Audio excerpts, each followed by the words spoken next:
Okay, this is problem number 22 from the 9.7 day 2 homework. In order to solve it, we've been given three sides and we have to start with law of cosines. So there's no other way to start this one. We're only going to need to do law of cosines once, and then we'll be able to use law of sines, and then we'll be able to subtract from 180 to get the final angle. So again, I'm going to write that out, the steps that you would do here. So your first thing you're going to do is law of cosines.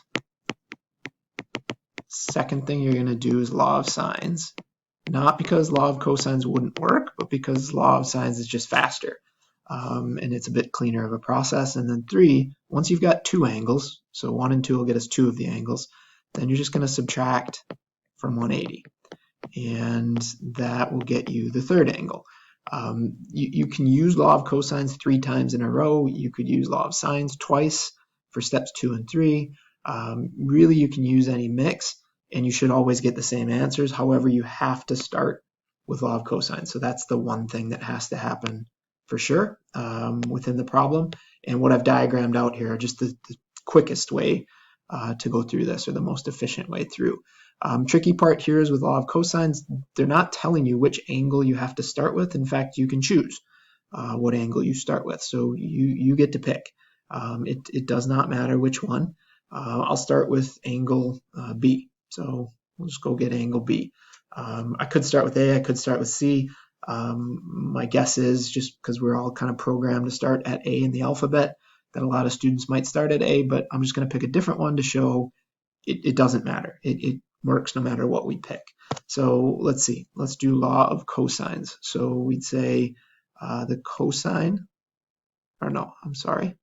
We would say 28 squared, because that's our C squared, or our B squared rather. So we've got the side 28 squared equals 18 squared plus 13 squared. So those are the other two sides.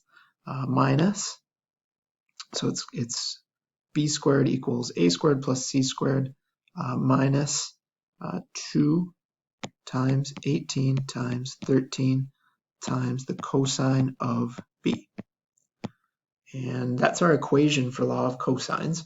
It's a big long equation and we have to solve for B, but we can do that. And I would actually encourage you to let your calculator do as much of this as possible. So what I mean by that is let's go in and just do our 28 squared, our 18 squared, and our 13 squared. So let's see, I'm going to jump over to my calculator here. So 28 square that. There's 28 squared. Then I want to know 13 squared. So I'm going to put that in there too. And I think I can see all three. Hopefully I don't lose that 784. There's my 18 squared. And enter. There we go. So 784, 169, and 324. So 784, 324 for the 18, and 169 for the 13. Then I've got 2 times 18 times 13 cosine of B. So 2 times 18 times 13. And it's going to give me 468. So then I'm going to go back in here, 468 cosine of B. Okay, and next I'm going to subtract. So I'm going to take 784 and I'm going to minus the 324 and minus the 169. So minus 324. So let me get those numbers again. 784. So 784 minus the 324 minus the 169. And that's going to give me 291.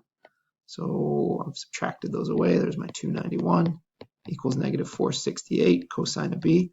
So now what I need to do is divide by the negative 468. So I'm going to go back to my calculator, divide by negative 468, hit enter, and it's going to give me this negative decimal, so negative 0.621.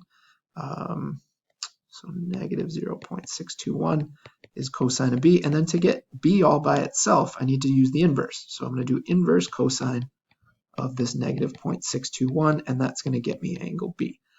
And so I'll go back to my calculator one more time on this one. I'm going to go second cosine, and then instead of typing that all out, I'm just going to go second with that minus sign. That just allows you to take the answer. And different calculators have different ways of doing that, but they use the little ANS. Or answer, so it takes the previous answer and just puts it in there. So that's 128.4 degrees for my final answer. So 128.4 degrees is B. And that's the longest part of the problem because that's our law of cosines. Now we're going to use law of sines. So to use law of sines, I'm just going to, it doesn't matter which angle I pick. Let's do C. So I would do sine of C over 13, because that's what's across from C, equals the sine of 128.4, that's the angle we just found, over 28, because that's what's across from it. So I'm going to take sine of 128.4 and divide it by 28. So I'm going to do sine of, and I'm actually going to just do sine of that answer, because that's my 128.4, and that actually keeps it completely without rounding. So that sine of 128.4, and then we said, let me just check again, we said we're going to multiply that by 13, because I'm multiplying both sides by 13 to get sine of C all by itself. So I'm going to multiply by 13, and I'm going to divide by 28. So times by 13 divided by 28, and I'm going to hit enter, and again, let your calculator do that work. We get a decimal, so 0.363. So 0.363. Again, just like we did with the first step, so this was our first law of cosine step. On this second law of sine step, I'm going to inverse both sides, so sine inverse of the 0.363, and I'd encourage you, let your calculator hang on to everything, and just do second sine, and then go second minus sine to get your answer put in there. So you don't have to retype it, and it will tell you it's 21.3 degrees. So then we go back to our answer and we say, okay, that's 21.3 degrees. And the easiest step, the final step, the one we're going to do now, is we're going to say, okay, so what I need to do is say 180 minus the 128.4 minus the 21.3. And let's see, that would be 180 minus, what would that be, 149.7. So if we do, I'm just combining those two, so that'd be 149.7. If I subtract that, I am going to get a 30.3 as my final answer, my final angle measure. So 30.3, 21.3, and 128.4 for my three results, and those three should add up to 180 degrees, which they do. I'll just make sure. So let's add those up. So let's go 128.4 plus the 30.3 I just found, plus the 21.3 that we got for that little angle, and those three better add up to 180, and they do. What's challenging about this, or what can be tricky, is depending on which one the book solves for first, they may actually get a different answer by 1/10. So one of these could be off by 1/10.